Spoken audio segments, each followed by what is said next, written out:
tell us about your museum. Well, the museum itself is a private collection of two individuals, myself and another colleague, Paul Sims, and we have always had a lifelong interest within the events of the early part of World War II. I'm more of a gun man, and Paul is more of a paperwork and people person. As a result, the bits we bought for you to have a look at today actually is the gun down here which is a Bren gun, which is mine, and the tunic here, which is one that belongs to my colleague, which he's kindly allowed us to bring down here for the week. And this particular tunic was worn during the Dunkirk operation, wasn't it? The HMS Malcolm did several trips over to Dunkirk during the course of the evacuation. It was a destroyer, and the destroyers were used simply because they were fast, they were able to get relatively close into shore, and we had a number of them, and a lot of the older destroyers particularly were seen as fairly expendable due to being First World War vintage. Malcolm itself, as I say, did several trips over, and on what they believed to be their final trip, the captain decided that it would be a fantastic idea to actually get dressed in your finest, and time for pink gin, chaps, haven't we done well? And let us celebrate the fact that we have survived several trips to this hell on earth, which is Dunkirk.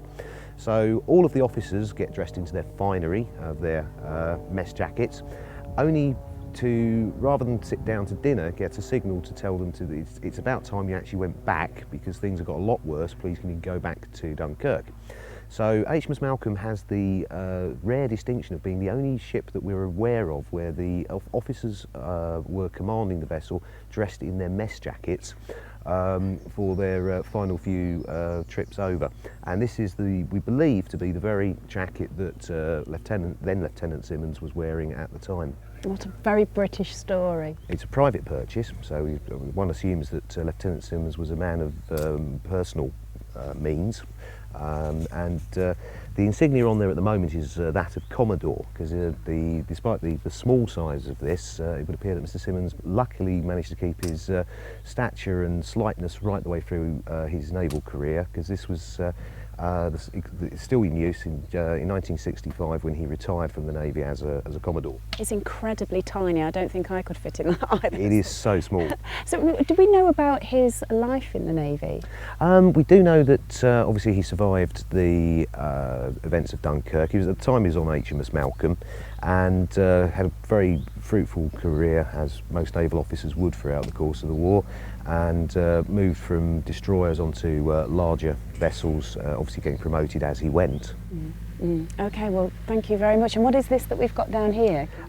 This one here is a Bren gun. This is the Mark I Bren. This is the British Army's standard light machine gun of 1939. Back in the late 1920s, the British Army started to look for a means to replace the Lewis light machine gun from World War I and also the Vickers heavy machine gun. And what they actually were looking for was to try and get a general purpose machine gun that could perform the roles that both do. Something like a Vickers is designed to be in a fixed position.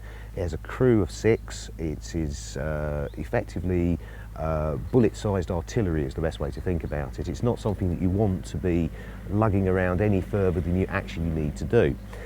Whereas the Lewis was more portable, it was, as opposed to the Vickers water cooling, it was air cooled, and as a result it was, I say, portable, could be taken right up the front with troops that were advancing.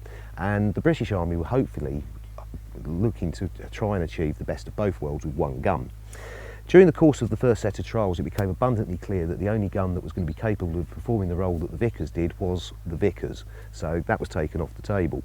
But the Lewis itself was still quite a cumbersome sized weapon, fairly heavy, and they were looking for something a bit more light, a bit more portable. So a number of manufacturers from around the world were invited to submit their designs of machine guns, and the Czechoslovakians entered into the competition a gun called the ZB-26. After the trials, it was deemed that it was, whilst it had faults, these faults were not something that could not be dealt with by further development. However, it's by far and away outperformed all the other guns put forward. The same process was then done just as checks and balance, I suppose, is to go through the process again. But this time the checks had gone away and they'd implemented the recommendations that the British had put forward as a result of the trials.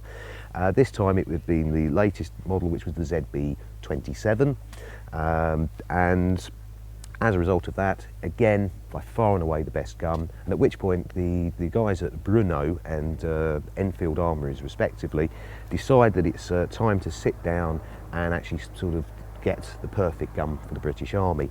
This is very typical of procurement during peacetime. At this stage, as now, as always has been, the British Army don't rely on conscription. You are a professional standing force, and therefore the quality of the equipment that you can put forward, as opposed to having every single male over a certain age being part of your military forces, you can afford to spend money and you can afford to have the best equipment where possible. And what resulted after a number of adaptations is this. This is the Mark I Bren, and apart from the barrel itself, which is due to faults that were discovered during the fighting of the Battle of France, the battle and gas regulator on them there, they had to be changed subsequently after the battle. Other than that, this is completely correct to the specification of what the British Army took over in 1939 when they went to France in preparation for fighting on mainland Europe in World War II. There were 30,000 of these produced, and when they finished after the retreat from Dunkirk and then the subsequent retreat from the Atlantic ports through Operation Cycle and Operation Ariel, which are lesser known than that of Dunkirk and unfortunately tend to meld into the retelling as one congealed lump, but quite separate operations within their own respect. Of those 30,000 guns that have been produced, 26,000 are actually missing. Wow, okay. Yeah, so this is one of the lucky 4,000 survivors. Yes, that's an incredible story, only 4,000, wow. Thank you so much for that. Very well. That's great, I'm really interested in this. My granddad was a cook in the Navy, so I wonder if Mr. Simmons ate his food. You never know. Thank you very much. Thank you.